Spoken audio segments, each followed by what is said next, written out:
Hello and welcome to live post-match reaction to Scotland versus Wales.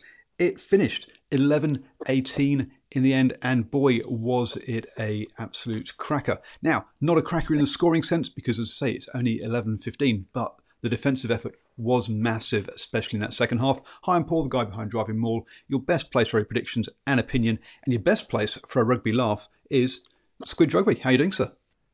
Hi, all right, yeah. I feel like I've aged about 30 years watching that game, but other than that, other than the wrinkles setting in my hairline receding, all right. Well, I had technical issues in the first half, so I sort of missed little bits of it. But we kicked off with, Wales kicked off straight away, winning the start of the game. But Scotland got a bit of ascendancy, but just couldn't take just too many errors from them, and that's a message throughout the game, I guess, that they couldn't actually get any points from that though. Yeah, I think the second half in particular. They were putting a lot of pressure on Wales, and Wales were able to absorb it a lot of the time.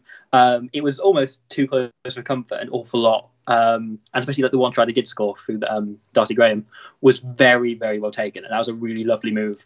And it almost felt like they needed something that special in order to score, even though they kept coming close and they kept piling a lot of pressure on. But as you say, it was little mistakes. And they got away with a few. And Wales' defence just kept pushing and pushing and pushing. And they got a few lucky decisions and a few lucky things like the tackle on Anscombe, the early tackle on Anscombe by Ali Price. A few lucky moments like that just went away. You're so caught up in the adrenaline and the emotion, you've forgotten the first half of the game entirely. Oh yeah. In that first half, the thing from Wales that first half, there was one of the characteristics we've had from Wales has been fantastic discipline, but their discipline was a little bit off in that first half, allowing Scotland to kick a couple of penalties, and they were clearly put under pressure, which meant their discipline did slip today. Second half even more so as well, which considering they conceded 3 penalties against England in total. They'd done that in the first sort of 15-20 minutes today. First 18 minutes. I wrote that one down. That was the right. Okay. But Wales straight back from one of the kickoffs to get their first try. They really were playing to both wings, using the full width of the pitch, dancing down that sideline. Scotland very poor in using the sideline as an extra defender and giving too much space there. First Moriarty down the right, I think it was, and then Josh Adams down the left. Lovely dancing feet to go in the corner. Yeah. A really well taken try. I mean, questionable forward pass, but we'll take it. And it's just having the support runners there, that even though when they don't use them, it's just putting the doubt in Kinghorn's mind. That means he then sort of drifts off Adams a bit, doesn't commit fully before he takes a step on the outside and scores it. It's a really good finish. Yeah, a lot of it comes from those support runners, just having those in supply. We saw that Wales throughout this game, to get the penalty in the first half, they flooded through the middle with lots of offloading options that let them put Scotland on the back foot. Scotland then gives a penalty, and hey presto, over it goes for 3 points. The one player that did look like they could do some damage for Scotland was Darcy. As you say, he danced through the middle in the first half. He also got that try in the second half. But injuries to the Scotland side, all 3 back 3 players going off injured, that clearly hampered them today. Yeah, it's always a worrying sign when you see Greg Laidlaw coming on for a winger. And I did have a moment of a flashback to the England-Wales game in the last World Cup, of having a scrum half on the wing, injury-ravaged team. They shouldn't be in this game, but somehow they are, despite looking out of it at half-time. There was that concern of having watched that game so many times. I feel like it's finally happening to us. It's finally, the roles are reversed. It's one of those games I tend to avoid, personally, being English. But yeah, because in that one, you had him on the wing, Davies on the wing, who managed to put a crossfield kick into the middle, and suddenly Wales are breaking. You think, as you say, are they going to be able to use that? The fact they've got a guy who can box kick on the wing, who can then put in something different that you're not expecting. But Scotland didn't do that. And in the end, actually, it was Ali Price's inexperience that that allowed Wales off the hook, because a clearance down the sideline, he catches the ball, stays too close to the sideline, gets carried out, and Wales then get to finish off the last 5 minutes relatively comfortably in Scotland half. There was another moment in that sort of succession. I think it was like 18 phases Scotland went through, in which they brought Price in on a strike move, and clearly because they haven't been training with Price at the wing, because why would they? They're not. Even Scotland, even the luck they've had, they're still not preparing for as many injuries as they had. They were trying to use him in a way that he didn't quite understand. He couldn't pick the right line, and end of the game knocked backwards, and it could a bit of momentum. So there's a few moments like that. The injuries really did sort of undo Scotland a bit. And not just injuries today, but also injuries throughout the season. Yeah. Because we had gone blank, the Sale winger out on the wing. He's clearly expecting the clip, the grubber through from Russell, so he's just right up, ready to chase it, and Russell just throws it straight behind his back. And Russell's like, "Where are you? And he's like, "Well, I'm about to chase the ball. You didn't kick." And those errors by Scotland. I had a list of them at one point where it went Scotland kick out on the full. They missed touch. Dell makes a fantastic break. Then you find a player lying in the middle of the pitch holding the ball because the ball's hit the ground. And then they pass it into touch. Those errors just compounded themselves, and really, that's where Scotland really let themselves down. It's the errors. I mean, Alan Dale had no right to make that break in the first place as a loose head. But still, it's when they had that overlap and it's one poor pass, then results in WP Nell needing to dive and try and make this heroic dive pass, which again, as a tight head, he's never going to make, and that loses them then half of the yards they just made from the break. It's sort of little moments like that and did them a bit. And we've got to say that one of the things that Scotland have come out and said they're going to do is they're going to run players, they're going to run teams off the park. Now, against a lot of teams, that's going to work. Against Wales, which is one of the fittest teams in international rugby, that didn't work today. The Wales women asked to make 204 tackles. Fine, they missed 34, but they attempted 204. Normally, when we say it gets over 100, a team's gone through quite a few tackles. So 200 is just a nuts number. Yeah, no, absolutely. It was a very big, especially that second half, very big defensive performance. There was a lot put in. But as you say, Wales are a team that very much pride themselves on their fitness. And you look at that first half against France, Gatland attributed it partly to the fact they'd done so much fitness work and the team were just knackered by the time they got to that first game. And because he used, especially the lead into a World Cup year, as a chance to condition his team properly. And so they are amongst the fittest sides out there. And that's always one of the things why we say they go slowly into the Six Nations, is that Warren Gatland gets his players, they're not as fit as he wants them to be, so he doesn't do skills training, he does fitness training. A better working relationship between him and the regions, and hey, maybe we wouldn't have had that we wouldn't be seeing that as a problem in the future. I mean, any kind of working relationship involving the regions would be nice right now. Well, that's true. So don't worry, we're not going down the rabbit hole of regional rugby. So 25% possession in that second half for Wales, but in reality, 7 or 8% of that was in the last 5 minutes. The rest of it was they were below 20%. I don't think I can't remember seeing a team that's that low that only concedes was it 5 or 7 points in the end? Just the one try. Just the one try without and with conversion miss. So it was just 5 points that they conceded. Yes, Wales gave up about I think it was 9 or 10 penalties, but they weren't kickable penalties. It was where because it's not like they were out of sight. Scotland could easily have kicked themselves back into this game, but they didn't. But the discipline was there.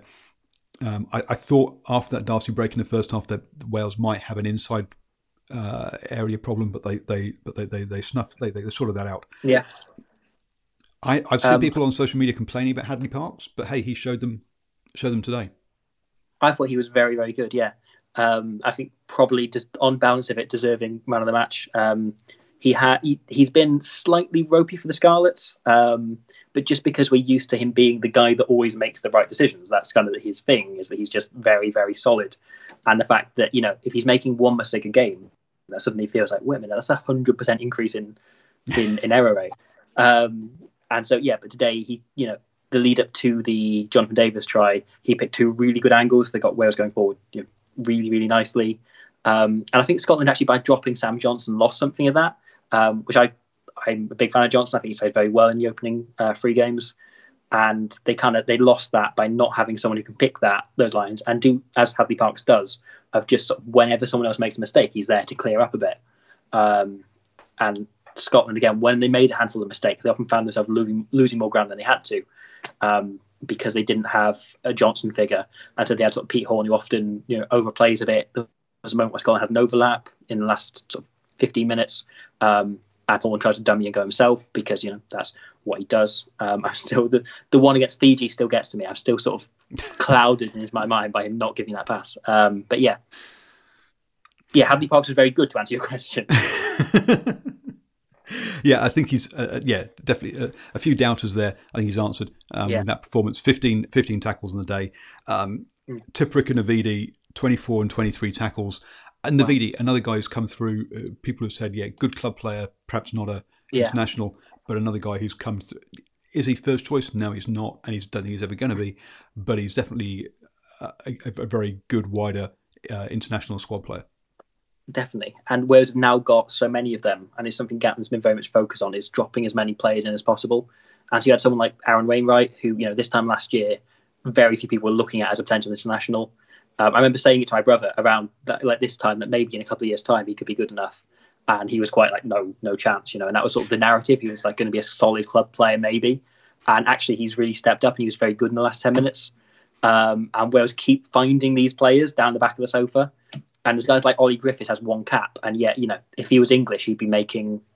He probably would have played in the Six Nations. Wales keep finding a lot of these back rowers. And the Vidi's a very good example of that. And again, has really stood up. And it'd be very hard to drop him. But, in the same way this time last year, I said it was very hard to drop Shingler.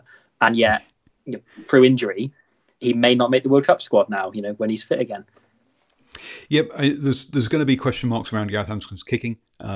He's someone that I saw his last game in Auckland. So he's someone that's gone over there. There was lots of talk of him because it was just before the last World Cup. Lots of talk of him going straight into the Welsh side, but he's spent his time. He's done and he's worked his way in there, and I think he offers a lot of variety in that opening role. And I think that the combination of him and Biggar coming on, obviously not today because of injuries, but to come on to finish things off is a nice combination. And I know a lot of people hate it, but having the right finishers on the bench really does help in that last 20 minutes as well. Absolutely, yeah. And it is that sort of deliberate tactic of knowing Biggar's very good at closing a game out. So leaving him on the bench and letting Anscombe sort of soften them up and, potentially do his little creative thing, his little running at gaps thing, as a deliberate means of using the first 60 minutes, while that's what we need, and then using Biggar in the last 20, 30 just to close the game out. And it's something a lot of people are looking at it because, and I agree, I'm having Grant Ospreys and I'm a Biggar fan. I feel he's the best player, but I also agree he's probably best used in those last 20 minutes, and he's probably best left on the bench, just because of how Wales are using him, rather than because he isn't the best player. And it's about adapting to the game rather than necessarily just putting the best 15 players on the pitch at the beginning. Yeah, and that's one of the discussions we've been having fun at games here is who's going to replace Kieran Reid in New Zealand. It's like, okay, are we trying to get the best 15 players on, or are we trying to get the best combination in that back row? And it's combinations that matter. Yeah. The last player I think we need to talk, or that I'd like to mention on the Welsh side is Josh Adams again. Because I thought he had a very big game, and he's going to be, again, someone that people had question marks about his size. I think it was. My only complaint about him was he carries the ball in the wrong hand. How can you get to international level as a left winger and carry the ball in your right hand? No, it's wrong. But just don't know how he's managed to get. It's working for him though. It is, but please somebody just get him to carry the ball in his left hand so he's got a hand off, because it's just dearie me, little things like that. We should talk about some of the Scottish players because they spent a lot of time attacking in that second half. Yeah, exceptionally well. And Darcy Graham, before he went off, I thought he was having a very good game. As I say, he danced through in that first half and also scored the try. Yeah, he is. He's got that sort of Darcy Bustle feat with him, hasn't he? To go with the Darcy name. He's very good. And he's a lot of fun to watch. And I always love seeing players like him make it at international level. Like we had Cheslin Colby last year. Players who aren't about size. He's got that really great body strength that let him bump people. But it's all about his feet. It's about his ability to dance around people and avoid people. And that break he made in the first half, he had no right, and no one had any right to make that break. And yet he still managed to squeeze through and then, jink out the first tackle as well. We've talked about Dell with the break and how he broke Liam Williams. 17 stone at that pace. Oh, wow. So you don't want to be Sanjay there, do you? You don't want to be the guy tackling him. And we lost Seymour and Kinghorn too early to really make judgments of them. Hastings coming on again, young player growing very well into international rugby, I think. Yeah, definitely. Again, I thought Scotland looked far better when he came on last game, and again, like he has this ability to, even though he's playing fullback, which isn't his usual position, he had a few moments where he came in and picked really nice lines off Russell, and he looked very good as a sort of second first receiver, using the two like playing off each other. Again, that's a large part of the Graham try. They had him floating in, having had Horn come in on the angle, and he's very good. He's got a very good sort of handoff, and just that distribution, that extra distribution option, I think really suits Scotland. And I think he's a better choice there at it than Pete Horn. Like, he's certainly less selfish than Horn. Not to keep picking on Horn, but and as you're saying, having that extra distributor meant that Russell could get out wide, because Russell gave the final pass. I think it was for that try. We're talking about first phase move here, and Russell's the second to last player out wide. That if you haven't got two distributors, the inside ball for pardon? And then Hastings out wide. Was it Hastings out wide? Oh, sorry, I thought I got to mix up as which players it was. But to have a guy with the hands that can do out there is impressive.